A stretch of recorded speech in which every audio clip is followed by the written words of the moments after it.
La campagne pour l'élection présidentielle en Côte d'Ivoire est officiellement ouverte depuis hier jeudi 15 octobre. Mais la tension est encore perceptible.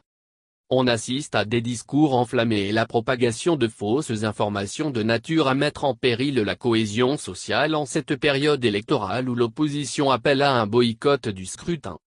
Les responsables de l'Observatoire ivoirien des droits de l'homme, ODE, qui ont animé un point presse dans leur locaux à Abidjan Cocody ont fait d'importantes recommandations afin d'atténuer la tension et éviter une autre crise électorale à la Côte d'Ivoire, comme constaté sur place par Kouassi.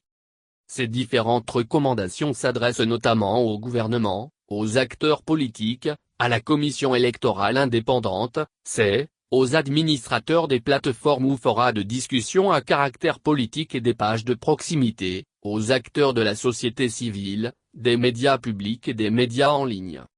Ces recommandations visent à atténuer les impacts de la désinformation au cours du scrutin électoral et font suite aux résultats du monitoring réalisé par l'ODE sur la désinformation en ligne du 17 août au 11 octobre 2020. Au gouvernement ivoirien, l'Observatoire des droits de l'homme a exhorté entre autres à maintenir le dialogue politique avec tous les acteurs du processus électoral, envisager des mesures répressives afin de protéger les femmes engagées en politique, garantir un accès équitable des médias publics à l'ensemble des sensibilités politiques du pays.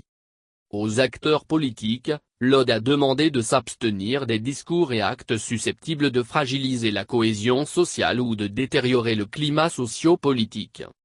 Concernant la l'ODE l'a exhorté à communiquer davantage sur la conduite des différentes étapes du processus électoral afin de rassurer l'ensemble des populations sur la transparence du processus électoral.